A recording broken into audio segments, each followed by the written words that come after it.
Всем привет! В этом видео я расскажу, как приготовить фруктовую камбучу. Дело в том, что чайный гриб – напиток, который может с течением времени надоесть, и его однообразие, скажем, немного приедается. Я вам покажу сегодня, как можно экспериментировать с добавлением различных ягод, фруктов. Это очень занимательно, интересно и вкусно. Итак, чайный гриб готов. Он у меня сейчас созревает на мой вкус через 4-5 дней. Начинаю его сливать. И в первую очередь мне нужно позаботиться о новой заварке, которую мы будем использовать для возобновления приготовления напитка. Итак, на вот этот объем, у меня здесь примерно 2,5 литра, я использую 2,5 чайных ложки черного чая. Я знаю, что можно использовать зеленый, но мы его не любим. Чай я беру без добавок, обязательно без всяких ароматизаторов, иначе грибу это не понравится. И добавляю в банку, в любую, в другую, в какую-нибудь. Пока у меня кипит, шипит чайник, я сюда же добавляю сахар. У меня обычный свекловичный кристаллический сахар. Можно использовать тростниковый, но мед не нужно брать. Сахар я использую 7 столовых ложек. Вы можете по своему вкусу это регулировать, но для меня вот это количество достаточно, и для приготовления напитка тоже. Если вы будете класть меньше, совсем мало сахара, то для гриба будет недостаточно питания. Не бойтесь, сладко не будет, поскольку гриб выделяет кислоты. Я заливаю, сейчас мне не важно, сколько у меня будет воды, потому что затем мы до нужного количества с вами разведем и разбавим. Просто когда я делаю заварки меньше, потом не нужно дожидаться, пока у нас весь объем остынет. То есть я сначала делаю отдельно вот такую сладкую заварку, она настаивается, а потом уже развожу до нужного количества, до 2,5 литров, может быть, тут чуть больше.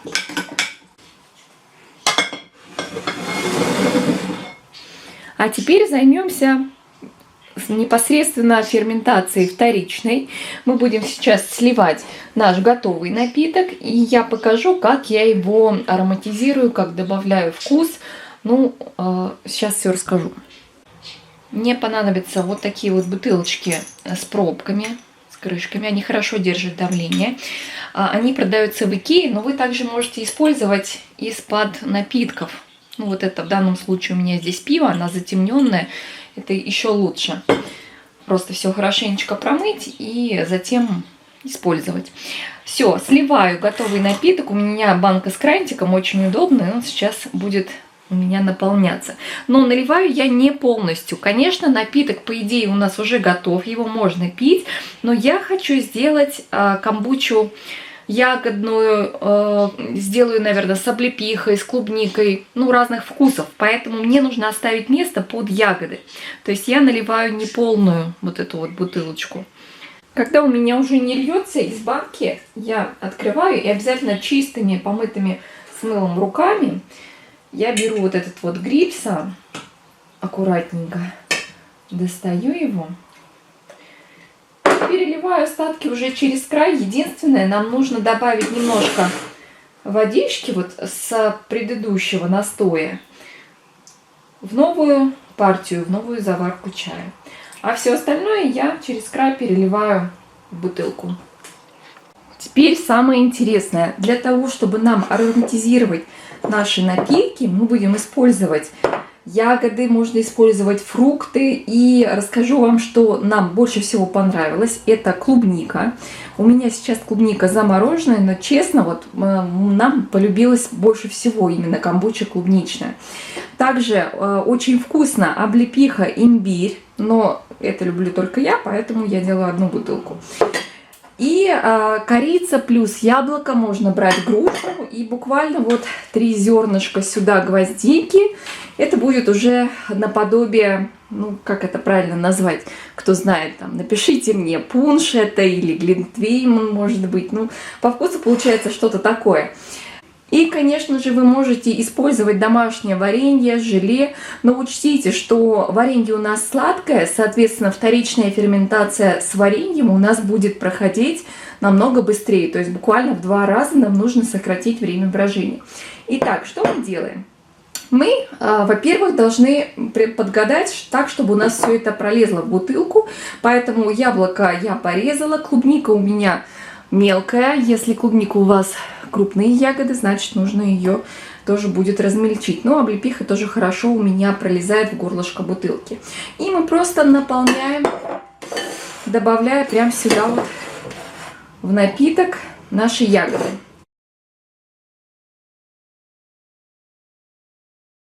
Вы можете использовать для ароматизации не только целые ягоды или фрукты свежие, либо замороженные. Вы можете использовать пюре, можете использовать соки. Мы делали с соком арбуза, получилось тоже очень вкусно. Поэтому здесь большой простор для экспериментов. Пробуйте и пишите, с чем у вас получилось вкусно, чтобы мы тоже приготовили. Так, эти ягодки у меня сейчас подтают, и я их тоже сюда добавлю. Здесь будет желе. Желе у меня малина и красная смородина. Заливаю. Ну, тоже смотрите, 2-3 столовых ложки. Вон, смотрите, как сразу идет активность. Потому что сахара. Желе сладкое. Вот такая красота у нас с вами получается. Кстати, можно использовать мяту. Я вот сюда решила добавить еще листики мяты. Прям сюда же. Теперь нам нужно вот эти готовые наши бутылочки оставить на вторичную ферментацию. Что это значит? Да просто мы должны оставить в тепле. Желательно 24-28 градусов. И смотрите по состоянию. То есть, если мы делаем с вареньем, как здесь, то на это потребуется сутки. Если вы использовали сладкие ягоды типа клубники, обычно готовится 2 суток. Если вы используете не очень сладкие ягоды, ну, например, или фрукты, яблоко, оно не очень сладкое у меня, желательно использовать, ну, что-то типа Антоновки, что более ароматное. Значит, нам нужно подождать дня 3. Облепиха, ну, примерно тоже там 2-3 суток. Все, вы можете потом охладить бутылку обязательно, потому что если вы не охладите, если вы ее сразу будете открывать после того, как вторая ферментация пройдет, то у вас может быть фонтан. Поэтому прошло 2 суток, прошли сутки в случае с вареньем, и вы убираете все это в холодильник охлаждаться на несколько часов. Сейчас пока я это все оставляю в тепле, и мы занимаемся приготовлением чайного гриба на следующий раз. Возвращаемся к нашей баночке, можете ее сполоснуть. Я промываю и гриб, и банку, ну, примерно каждые 2 недели, то есть каждые 3-4 партии чая, поэтому вы смотрите сами, можете каждый раз промывать, можете реже. И теперь я сюда переливаю через ситечко нашу заварку. Она у меня еще не остыла, но мы с вами дольем сейчас воду и посмотрим, какая температура получится. Чайный гриб не заливаем в горячую воду, то есть видите, у меня банка сейчас пустая. Сначала готовлю раствор, а уже потом буду добавлять камбучу.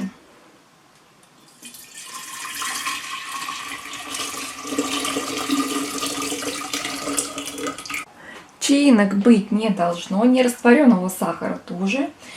А я сейчас просто доливаю до того же уровня прохладной водой. Итак, смотрим. 26-27 градусов, хорошо.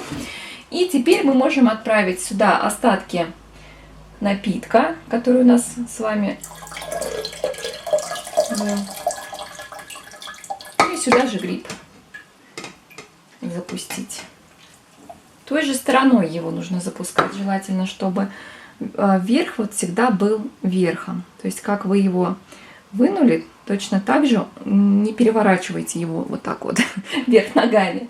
Все, теперь нам осталось прикрыть тряпочкой и оставить также на 4-5 дней. Ну, возможно, дольше, если у вас прохладнее. Здесь ориентируйтесь по вкусу. Процесс этот циклический и похож на приготовление закваски, поэтому я думаю, вы справитесь без труда.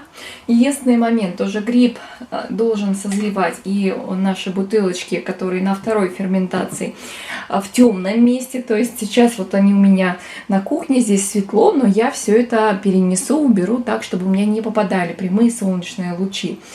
Вот и все, это довольно просто. Получается натуральный пробиотик, пробиотический напиток. Единственное противопоказание, если повышена кислотность желудочно-кишечного тракта, тогда лучше воздержаться, потому что здесь активно идет размножение уксусных бактерий и кисломолочных. То есть напиток получается кисловатый. Во всех остальных случаях не бойтесь содержания алкоголя, он настолько незначительный, что я измеряла, алкоголь даже не показывается.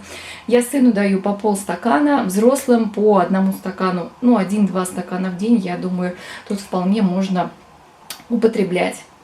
Прошли сутки, я предлагаю вам проверить наши напитки. Это страховка. И вот эта камбуча, которую мы делали с вами с домашним желе, я думаю, она вперед всех готова будет. Вот смотрите, как стрельнула и побежали пузырьки. Видите? Убегает. Все потому, что в ней есть сахар. Варенье у нас сладкое. Все, сейчас убежит у нас. Вся мята выбежит. Ну, в общем, это однозначно камбуча уже готова. Я ее сейчас закрою. Сейчас она у меня немножко тут выйдет все это. Закрою, убираю в холодильник и можно пить. Еще, кстати говоря, вот такая ситуация произошла из-за того, что я теплый сейчас открываю. Ну, чтобы вам показать, как это бывает, когда напиток готов и он теплый. После холодильника она уже так не будет шипеть. И давайте проверим. Еще облепиховую. Посмотрим, как она. Тоже хорошо стреляет. О, вот это да. Знаете, почему я тоже подумала, что она готова? Все дело в том, что когда вы добавляете имбирь, тоже активность идет очень-очень сильная. Вот видите, как? Вот. Опа! Фонтан. Это имбирь. Но ничего, немножко вытекло, закрою, также убираю в холодильник, и все будет окей. Готово. Ну и посмотрим дальше. Это клубника. Клубника обычно тоже очень быстро бродит. Ну, можно еще подержать, все-таки и объем бутылки большой. Ну, давайте проверим, но я думаю, можно еще на сутки оставить будет. Яблоко тоже у меня, даже не буду смотреть, пускай стоит. Оп. Как вам такое?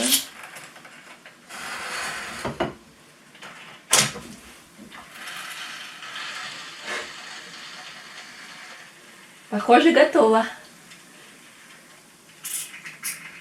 Хорошо, возможно, дома было тепло. Давайте проверим яблоко. Здесь тоже все отлично. Так, все, убираю все бутылки на охлаждение и дальше уже будем смотреть, как это все будет в готовом виде. Разолью, покажу, какого цвета получилось. Все отлично. Наверное, из-за того, что дома тепло, готова камбуча получилась за сутки. Ну, после того, как камбуча у меня охладилась, давайте попробуем открыть. Я надеюсь, сегодня она у меня так стрелять уже не будет, как вчера. Но все может быть. Нет, сегодня, видите, все хорошо. И мне нужно процедить от ягод, если вы не хотите, чтобы ягоды попали в напиток.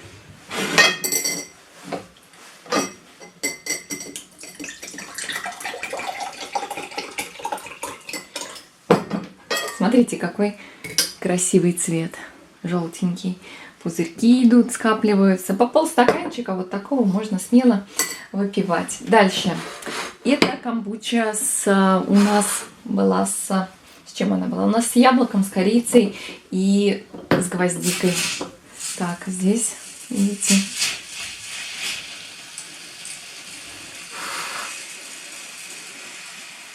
Посмотрите, какая красота у нас получилась. Какой красивый цвет у клубничной камбучи. Настоящее лето просто в стакане. Вот это, которую мы делали с корицей, с яблоком и гвоздикой, ну, для меня это просто замена глинтвейну по вкусу. Хотя он холодный, да, то есть прохладительный напиток, но вкус очень получился зимний. И облепиха с имбирем тоже очень согревающий напиток. Очень интересно экспериментировать с различными ягодами, добавками. Короче, пейте на здоровье и больше не покупайте никакие соки и газировку, то есть все можно приготовить дома. Я считаю, что даже в какой-то мере это полезнее, чем компот, потому что компот мы подвергаем термической обработке. Здесь даже если вы берете замороженные ягоды, они после процесса ферментации сохраняют все витамины, все аминокислоты, и это очень-очень здорово. Поставьте этому видео лайк, не забудьте подписаться на мой канал.